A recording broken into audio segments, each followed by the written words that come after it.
one more beverage. Let's do this. You want to come be in the video?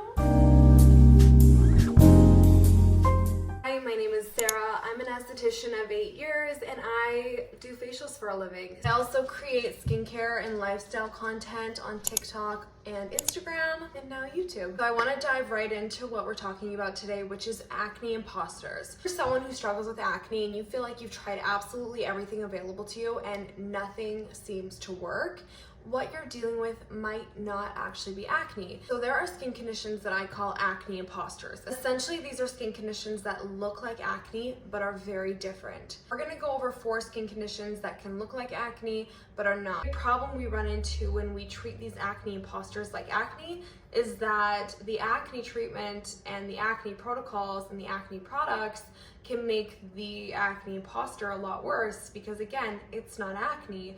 It might look like acne, but it behaves very differently. So let's go over 4 different acne imposters. Number 1, and this one is the one I most commonly see mistaken for acne, and that is rosacea.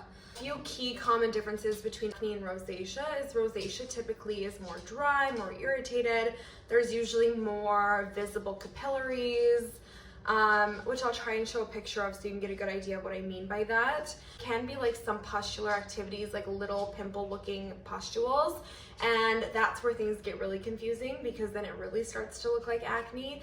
And if you notice that you're using acne treatment products, so you might be using some salicylic acid, some benzoyl peroxide, and if it's making it worse, making it more sensitive, more red, more dry, and this entire time you just assumed you were dealing with acne because there was pustules and redness, I highly recommend you go see your dermatologist just to get a proper diagnosis. One last note I'll make on rosacea: if you notice that this redness seems to flare some days and then get a little bit better other days, you might eat certain foods, or you might be more sleep deprived, or you might be more stressed, and you might notice that kind of up and down with the skin, that's a good indication that it is more rosacea-like. So again, don't be afraid to make an appointment with your dermatologist and then you can get to the bottom of it. On to number 2, which is perioral dermatitis. This is what it looks like. It's very common. If you haven't experienced it before, you've probably known someone who has. Main differences between acne and perioral dermatitis is that perioral dermatitis is typically a lot more irritated, itchy. Although there can be little pustules, they don't necessarily extract like a normal pimple would. Perioral typically starts around the mouth. You can get it a little bit underneath the nose, have that ocular dermatitis around the eye. Big thing is acne products definitely will make this worse, because the last thing you want to do on an already irritated and compromised skin barrier is go in with something like acids or retinoids and just make things even more sensitive. As soon as you start to notice it, go to your dermatologist, get a prescription to nip it in the bud, and then from there you can move on to figure out what might be triggering it. If I see it a lot with hormone changes, pregnancy, skincare, and weather changes is a big one, food. Again, you might have to do a little bit of detective work to see what might be triggering your skin.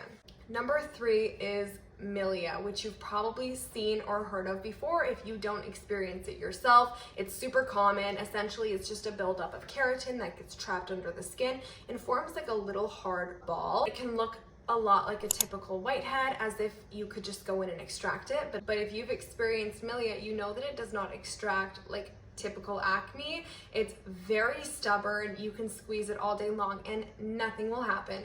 So if you are someone who experiences Milia, then your best bet, in my opinion, is to go to a professional and get Milia extractions. I do this in my skincare studio, and for example, I can usually get rid of someone's Milia in one treatment. Milia extractions can be tricky, so go to a professional and get them properly extracted. As far as skincare goes, your best bet is to use a topical retinoid to prevent the Milia from happening in the first place.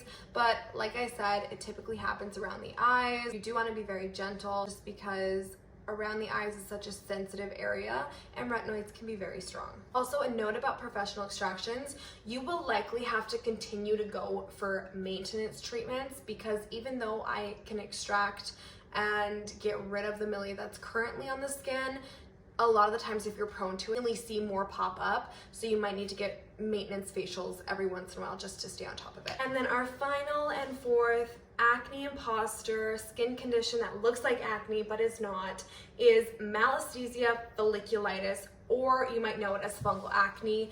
This has been talked about a lot in the last year. Fungal acne can pop up anywhere, but most commonly we're seeing it on the back and the shoulders and the face, usually on the forehead. Key differences here is fungal acne is typically more itchy, and then if you were to look at the lesions, the bumps are very unison.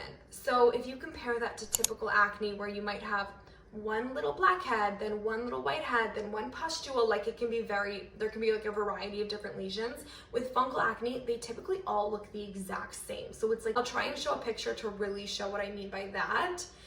And essentially with fungal acne, I know that you've probably been told to go get like Head and Shoulders or Nizoral, like a antifungal shampoo, and use that. That can be helpful, but again, and I guess this is a pattern for every skin condition I've talked about today, but I prefer if someone goes to see their dermatologist and get an actual prescription for it. I find it's just more effective, and then you can get a proper diagnosis for it as well, so that you're not, again, running around like a dog chasing its tail, trying to treat fungal acne when it might not even be fungal acne. Like, there's a lot of nuance with it. The skin is very complex, so when in doubt, go to a professional.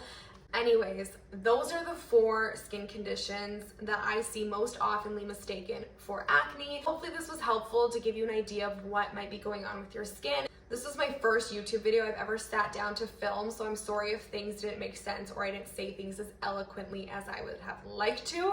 Hopefully as I do this more, I can get more comfortable talking on camera. I hope it was helpful, and thank you for watching. Mwah.